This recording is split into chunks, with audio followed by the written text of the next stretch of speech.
In this video, we're going to take a look at how to create some of these kind of simple homemade calculators in our spreadsheet to allow us to deal with annuity questions, savings plans. And the big difference between an annuity and just a simple savings account where you just chuck some money in an account and let it sit is annuities. You're making regular payments into it. You're putting more money into your savings account on a regular basis. Now, the standard is monthly, but you could do it yearly. You could do it semi-annually, every 6 months. You could do it weekly, whatever it is. But that's the big difference between an annuity and just a standard old savings account. And then we have annuities that are called different things based on the question that they're answering. So if you want to answer the question, hey, how much money will you have in 10 years if you put $5,000 away each month, right, for the next 10 years and you earn 6% interest? So that question is asking for the future value, right? How much will you have at the end of 10 years, the future value? That's just a standard annuity question.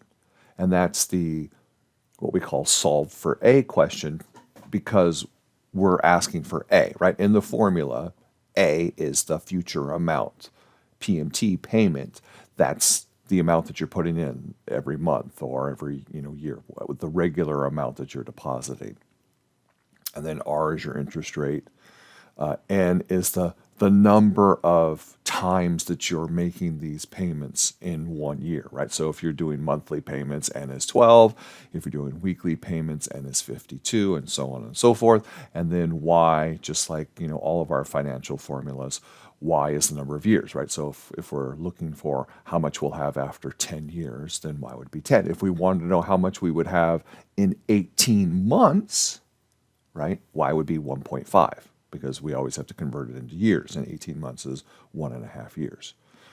And you'll see in all of these versions, right, these ugly looking things, they have the same letters. They've got the A, the R, the Y, the N, the PMT, and so on and so forth, because they all mean the same thing, right? A is A, and R is R, and N is N, and Y is Y. It's just in each of these situations, I've done some algebra to solve the function, solve the formula for a different variable so that it will answer a different question, right? So a standard annuity answers the question, how much will you have in the future? So it is solved for A. It's solved for that future amount. Everything else on the right-hand side of the equation, we know that information, right? We know all of those bits and pieces, and we're trying to solve for the thing we don't know, A. So if instead they ask the question, okay, I know how much I want to have. I want to have $20,000 in 10 years so I can, buy something. And I know what my interest rate's going to be. It's going to be 5%. And I know I'm going to make monthly payments, so N is going to be 12, right? And I know, like I said, I'm doing it for 5 years, so Y is 5. So I have all of that information. The only thing I don't know, the question I want to ask is, okay, in order to have that 20,000, how much do I need to invest every month, right? What does my payment need to be? How much do I need to save, put away each month for the next 5 years? So the question, the thing I'm trying to solve for, is payment. Solve for payment, right? That's the only thing I don't know. And in that case, these are often called sinking funds. It's a terrible name, but it's really the same thing. It's still an annuity, and it's doing the exact same thing as the previous question, as far as the annuity account is concerned. The only difference is the question, right? Instead of asking how much will I have, I'm asking how much do I need to invest each month. So now it's solve for payment, and I would use this version. Okay. Then we have a separate type of annuity, right? So both of these two examples were annuities that you're putting money into, and then you have a certain, saved amount at the end. Then you have kind of these reverse annuities. They're called payout annuities. And in this scenario, you already have a lump sum that maybe you've saved up over a long amount of time. And then the payout annuity allows you to then make regular deductions, right? Regular withdrawals from that amount, right? So you've got $100,000 sitting in this account and it's earning 5% interest. And you want to know, well, how much money can I withdraw every month if I need this 100,000 to last me 25 years? So that basically at the end of 25 years, when I pull that last X number of dollars out, the account will then be empty. That's a payout annuity. And this is what in investment for retirement is all about. You put money into your annuity until you're ready to retire, and then when you retire, it turns into a payout annuity. You're no longer making money because you're retired. You no longer have a job, so you're no longer putting money into it, but instead you're now going to start pulling money out of it on a regular basis to cover all of your living expenses because you no longer have a salary.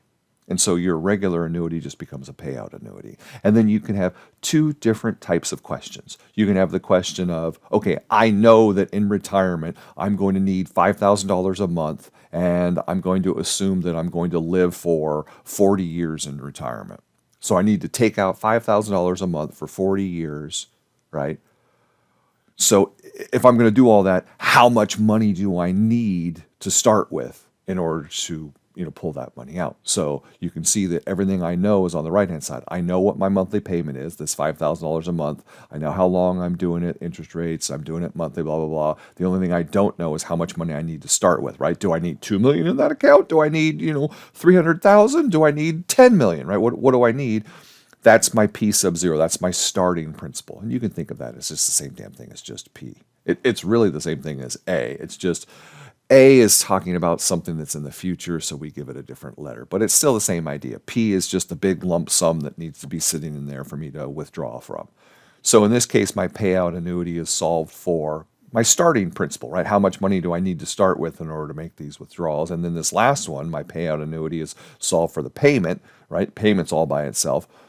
This one is answering the question, okay, I know I'm going to have $2 million in my account, and I expect to live for 40 years in retirement.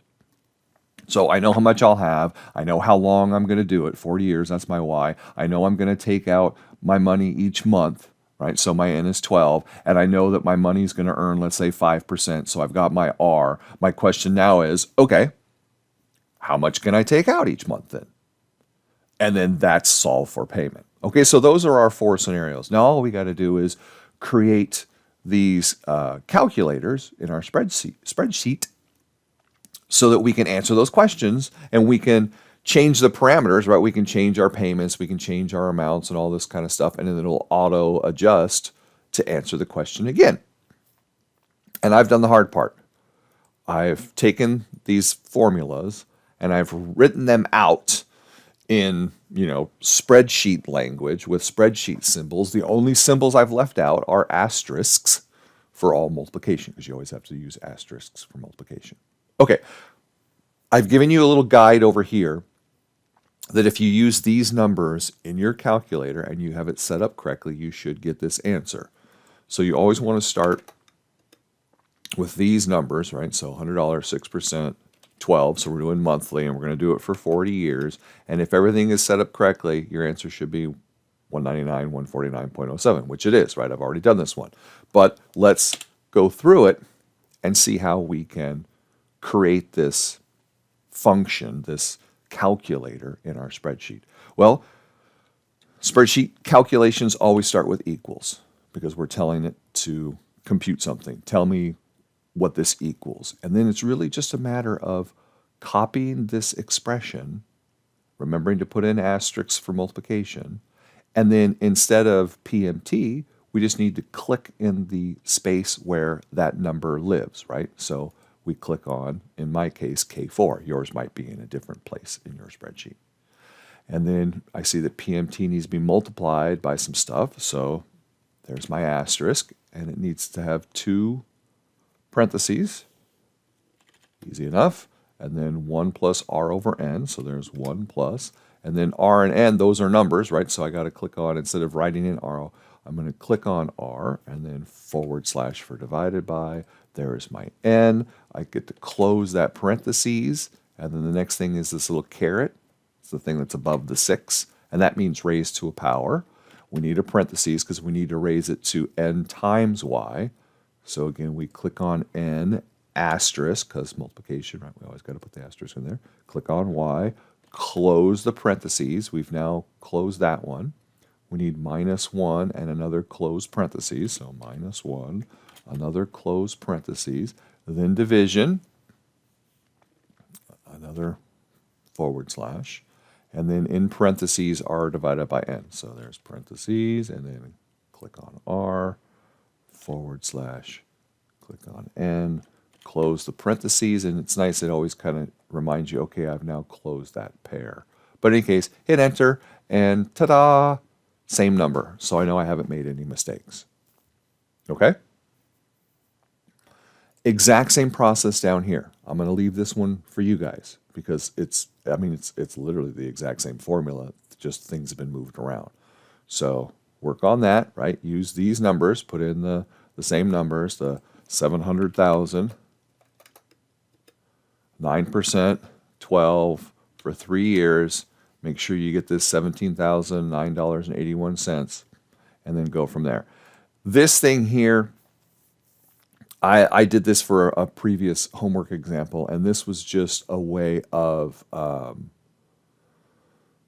figuring out how much money was invested and stuff. So I'm just going to get that out of there so it's not confusing.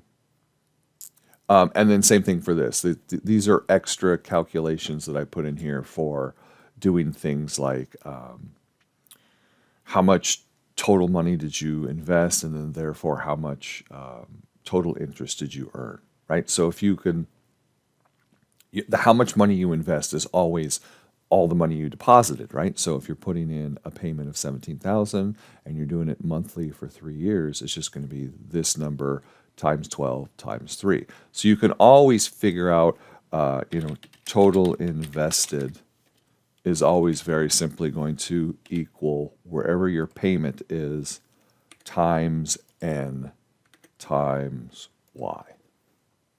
And so that tells me how much money I actually invested, right? I deposited 612,000, but I ended up with 700,000. So your total interest, the interest that you earned, is always the difference between those two numbers, right? It's always the difference between how much you have, your A, and the sum of all your payments. So that's simply just going to equal A minus this amount, and then you can see in 3 years you made a little over $87,000 in interest. Okay, so that's what I was doing here, and you guys are welcome to do that for all of these, right? You could set these up for all of these in case you have a question that asks that, right? How much total did you invest, and how much interest did you make? That kind of thing. Okay, so like I said, I'm gonna leave that one for you, and instead we're gonna move on down to the payout annuity and do this one. So I've already got my numbers set up. You can see they match.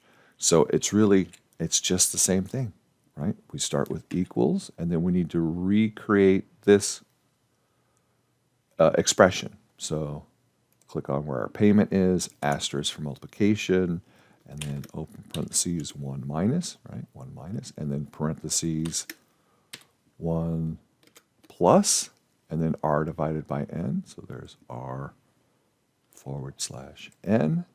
That gets closed. Then it gets the caret, the thing above the 6. We get another parentheses, and then we need negative NY. So you just put in a negative sign, click on N, asterisk, click on Y, and close parentheses. You don't need like negative times or anything like that. You just put a negative in front of it, and then it knows to take the negative of whatever's in that cell. So we need to close it, but then we need to close it again. And you can see that that now closes off this whole thing, because that whole thing needs to be divided by, in parentheses, R over N. Close parentheses, hit enter, and if I didn't make any mistakes, they match. Again, I'll leave this one for you to do because it's literally the same process. And then I did actually put in total amount paid out and interest earned if you want to, put those in. And again, if you change the numbers, right,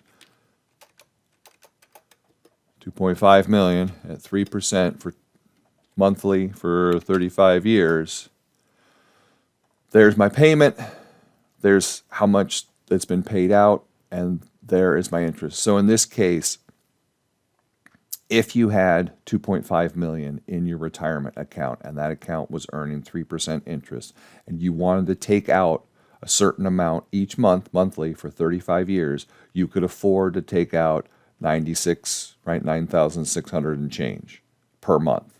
So that's what you would have to live on. Pretty good, that's pretty easy to live on 9,600. And if you were just curious, over that 35 years, this is how much money you would have taken out of the account. And since you started with 2,500 and you're not putting anything else in because you're retired, then that means ultimately you earned 1.5 million in interest, which is a lot of money when you're only earning 3%. So that's the beauty of these savings accounts is if you start now, right, you can get a fairly large nest egg because you have a lot of time, 35 years. So like up here, right, at 6% interest, only $100 a month for 40 years, 200,000. That's not a lot, right? But as you make more money and you put more money into it, and as you hopefully get a better return rate than 6%, you could have a really nice retirement fund ready for you when you retire. All right, so that's annuities. I'll put out another video out for loans.